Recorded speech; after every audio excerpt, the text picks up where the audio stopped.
टाळ मृदुंगांचा गजर, मंदिरांमधील गर्दी, घरोघरी होणारे उपवास आणि शंकराची भक्ती, महिनाभर चाललेला हा चैतन्याचा सोहळा आता हळूहळू संपत आलाय. संपूर्ण महिनाभर आपण व्रत वैकल्य केली, शंकराची मनोभावे पूजा केली. पण या सगळ्या पुण्याईचं फळ आपल्याला मिळणार कसं?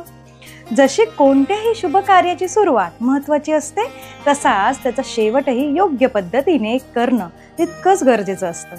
नाहीतर महिनाभर केलेली सगळी साधना अपूर्ण राहण्याची शक्यता असते. मग श्रावण महिन्याचा हा पवित्र समारोप कसा करायचा? शेवटच्या दिवशी अशी कोणती विशेष पूजा केली जाते ज्यामुळे महिनाभराचं सेवेचं फळ मिळतं? पिठोरी अमावास्येचं नेमकं महत्त्व काय आणि तिचा श्रावणाच्या सांगतेशी काय संबंध आहे? आणि वर्षभर देवाचा आशीर्वाद टिकवून ठेवण्यासाठी या शेवटच्या दिवशी कोणतं एक काम आवर्जून करायला हवं? चला, या सर्व प्रश्नांची उत्तरं जाणून घेऊया आणि आपल्या श्रावण महिन्याच्या साधनेला एक योग्य आणि परिपूर्ण समारोप देऊया. माहितीला सुरुवात करण्यापूर्वी व्हिडिओला लाईक करा आणि चॅनलला सबस्क्राईब केलं आहे ना, याची खात्री देखील करून घ्या. श्रावण महिन्याचा शेवटचा दिवस हा श्रावण अमावास्या किंवा पिठोरी अमावास्या म्हणून ओळखला जातो. या वर्षी 2025 मध्ये श्रावण महिन्याची समाप्ती आणि पिठोरी अमावास्या 23 ऑगस्ट शनिवारी येत आहे. या दिवसाला पिठोरी म्हणण्यामागे एक विशेष कारण आहे. या दिवशी स्त्रिया पिठाचे दिवे बनवून किंवा पिठाच्या मूर्ती तयार करून त्यांची पूजा करतात. ही पूजा विशेषतः 64 योगिनींना समर्पित असते. आपल्या मुलांच्या दीर्घ आयुष्यासाठी आणि उत्तम आरोग्यासाठी हे व्रत केले जाते. याच दिवशी महाराष्ट्रातील अनेक शेतकरी बांधव बैलपोळा साजरा करतात. वर्षभर शेतात राबणाऱ्या आपल्या सर्जा राजाला सजवून त्यांची पूजा करून त्यांच्याविषयी कृतज्ञता व्यक्त केली जाते.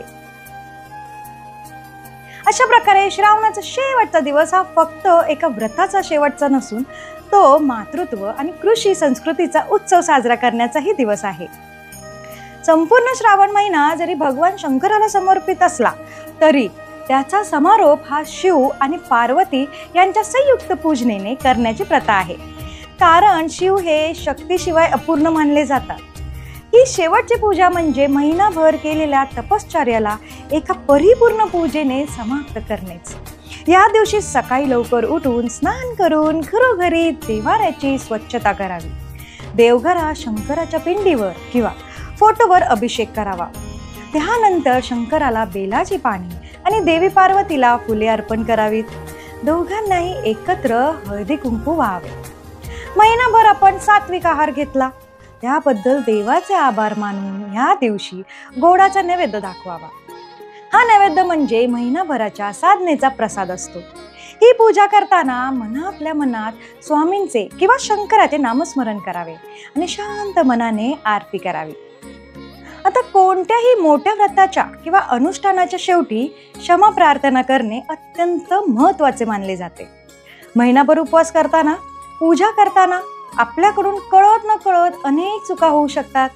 काही नियम पाळले जात नाहीत किंवा मनात चुकीचे विचार येऊ शकतात. या सर्व चुकांसाठी देवाची क्षमा मागितली पाहिजे.